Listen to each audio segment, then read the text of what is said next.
E o Luciano, ele morreu um pouquinho antes de começar a Copa, não foi? Isso, em 2014. Estava feliz. Isso, exatamente, dia 19 de abril, né, de 2014. E, enfim, foi uma lástima, até porque não foi nada anunciado, não estava doente, né? Como todos sabem, ele sofreu um infarto e estava a bordo, né, do avião e indo, né, fazer o início do Campeonato Brasileiro. Então, foi um susto muito grande. Na época, eu tinha acabado de fazer uma cirurgia, então, assim, eu estava acamada. Foi bem complicada a logística, Imagina. porque precisa ir até o local, buscar o corpo, Liberar o aquela corpo, sim. situação toda, né?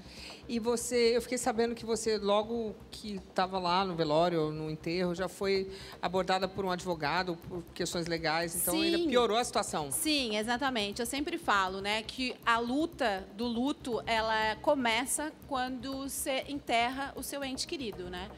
Porque a gente, além de todas as questões emocionais que a gente tem para administrar, porque até aquele momento a gente ainda não tomou uma dose de ciência, né, de realidade do que vem a seguir, né? Porque quando começa é quando a gente realmente enterra o nosso ente querido e Aí vem os volta problemas. para casa. E aí fui abordada, assim, pelo advogado, então, né, do Luciano.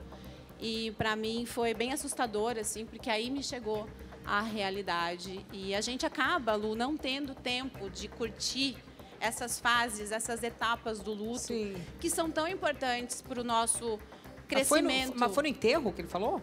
Sim. Foi no Gente, mas enterro mesmo. como que mas ele estava defendendo qual parte? Porque ele era advogado do Luciano. Sim, então, aí a questão era... Porque também, às vezes, as coisas tomam uma proporção maior do que tem, né? Pô, mas pior do que falar com você no dia do enterro do teu marido, não... Não é? Bem ruim, hein? É, tipo assim, ó, você sabe que a partir de hoje precisaremos tomar algumas medidas. E eu, sim, senhor. Eu não sei o que, mas já tô vendo. Né? Eu já tô percebendo que eu tô num fogo cruzado e que vou ter que resolver algo que ainda não sei bem o Já que me que fala é. logo. É, dá vontade, né? Mas a gente é meio direto, assim, né? Pra É, eu falo perguntar. isso. É, Fala eu logo. também. Mas nem sempre as pessoas são tão diretas. Pô, mas né? foi direto, né? Ô, Eliana, a pessoa vai no enterro para falar do... O cara acaba de morrer, a pessoa, olha que delicadeza. O advogado chega, então, temos que tomar medidas legais. Bom, isso aí é o ó. Aproveita que a pessoa já tá, tipo, confusa, só falta levar o contrato. É a hora preferida, porque a pessoa está absolutamente Desnorteada. desnorteada e aí ela aceita qualquer tipo de coisa, né? Então vai lá e acaba Isso é de nem praxe? sabendo. Isso aí é normal, isso? Não, não é normal, graças a Deus. É, né? não é? A gente divide entre os bons profissionais e os maus profissionais. Nessa hora a pessoa, né, Suzy, nem tá sabendo o que tá vendo, o que tá ouvindo. Está totalmente fragilizada. Ela não está em si, até porque a situação é gravíssima, né? A perda de um ente querido. Então, Tem emocionalmente, volta, né? está totalmente fragilizada. E, realmente, o que a gente sempre diz é que, nesses momentos de fragilidade, não se tome nenhuma decisão importante. Porque, via de regra, a gente erra. Né? Então, claro. nessa hora, é muita calma, vou pensar, vou rever e depois voltamos a conversar. Porque mas isso em tudo na vida, não só na questão do luto, na perda de um trabalho, alguma situação difícil de Não responde na relacionamento. hora, respira. Exatamente. Tem que ter esse tempo para a gente poder se alinhar, refletir Olhar e tomar direito, né? uma decisão adequada. Aí deixa eu entender uma coisa. E você era casada com ele, eu estava junto há quantos anos? 10 anos, então você tem 10 direito à anos. metade de tudo, não é Sim, isso? sim, porque existem as questões, né, de herdeiros e meieiros, né? Enfim, a doutora sabe bem como funcionam esses proclames. Eu acabei tendo que descobrir muita coisa, assim, de súbito mesmo, para ficar educado e ficar bonitinho, É, vamos tem que usar o saber termo logo na italiano hora. de súbito. Porque a gente acaba sendo meio que jogado, né, nesse mundo, digamos, dos proclames. A gente precisa realmente entender muito, Lu, para se virar. É difícil. Mas você tá... No seu caso, existe uma briga legal com alguém, não? Não, não existe uma briga legal, graças a Deus, todas nos entendemos muito bem. O que existiu, não sei se você vai lembrar, foi a morosidade para o término desse inventário. E isso me trouxe muitos problemas financeiros, porque a gente estava com uma grande soma de dinheiro parada. Né? E, enfim, ainda estamos, de alguma forma, com uma soma de dinheiro parada. Ninguém pode mexer.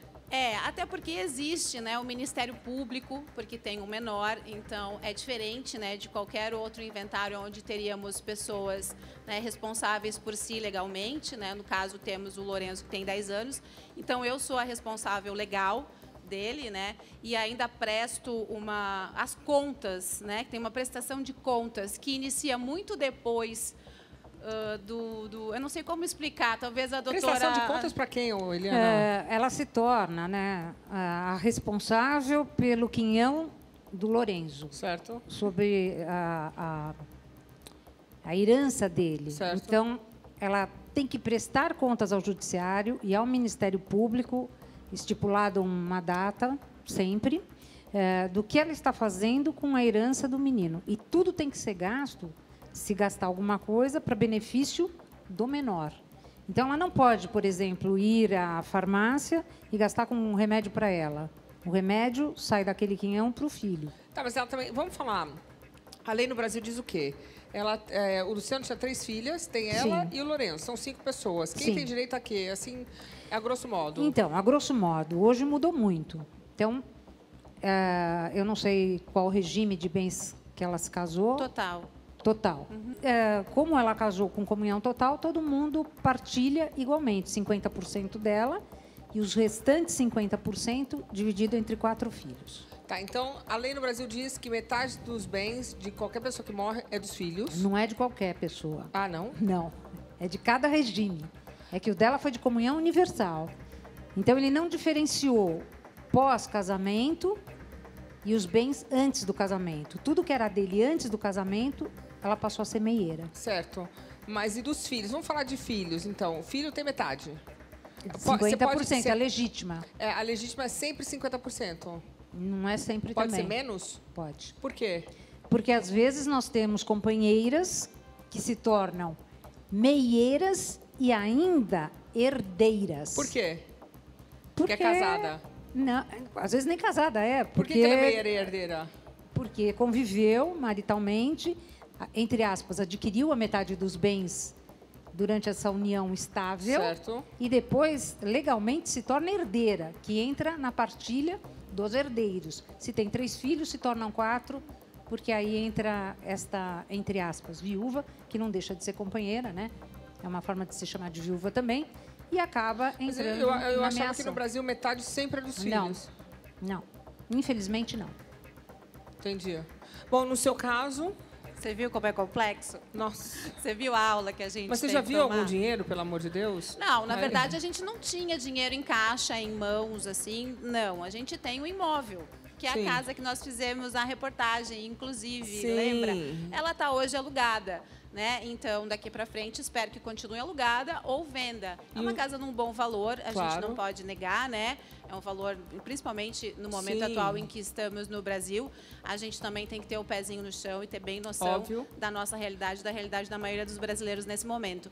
Então, no momento em que vender, a gente sana muita coisa, temos ainda algumas dívidas para pagar com relação à empresa, porque éramos PJ, né? Trabalhávamos em televisão, trabalhávamos junto, era tudo junto, né? Como a doutora colocou. E aí agora temos algumas pendengas ainda Tá, para mas resolver. você consegue pagar pelo menos escola do Lourenço, essas coisas? Então, aí veio outra, ó, não basta só ser viúva, né? Aí vem os desígnios Sim. da vida. Aí nesse inteirinho eu descobri que o Lourenço é autista. Aí não coloquei ele numa escola particular. Então, ele estuda numa escola municipal, onde ele tem todo o acolhimento Ó, que legal. que ele precisa Boas notícias. por ser uma criança autista leve, né, no caso. Então, tem o professor auxiliar, tem as terapias das Nossa, quais é uma ele maravilha de precisa. ouvir. Enquanto se ele estivesse numa escola particular, ele não teria. Ah, que bom. Então isso é bom, né? Sim. Ó, e o governo, a gente tem que dar os parabéns aí. É verdade. Alguma coisa boa. Tá, mas e aonde que tá o perrengue? Me fala logo da desgraceira. Então, Fala logo, né? Vamos chegar no na ponto. verdade, não tem uma desgraceira, como eu estava conversando com a sua produção, né? O que eu gostaria de deixar claro assim para as pessoas é que nós deveríamos falar mais sobre o luto. Verdade. Eu vim aqui para trazer essa mensagem, porque eu acho que estamos, como você colocou no início do programa, num momento muito difícil. Muito. E nunca ficou tão aberto o quanto a gente deve ter educação financeira, inclusive com os maridos da gente, e educação legal também. Pelo menos um pouquinho de conhecimento a gente deveria ter em algum local, procurar. Porque a gente fica muito desamparado. É bom falar sobre isso também. Em A gente nunca momentos- sabe quando, infelizmente, pode porque vir a falecer alguém, meu marido morreu né? com 66. Jovem. Mas hoje, em função do Covid, tem pessoas com 19, 20, 30, 40. Sim. Pais de família, mães de família, inclusive membros da mesma família, morrendo Sim. de Covid. Então, eu acho que nunca se fez tão importante, né, a gente falar a respeito Sobre essa educação financeira. dessa educação financeira legal também, porque a gente tem que aprender nomes, DARFs, DARES, são coisas que a gente nunca DARF, ouviu eu falar odeio na esse nome, vida. DARF. Então, Está sempre chegando os DARF voador lá em casa.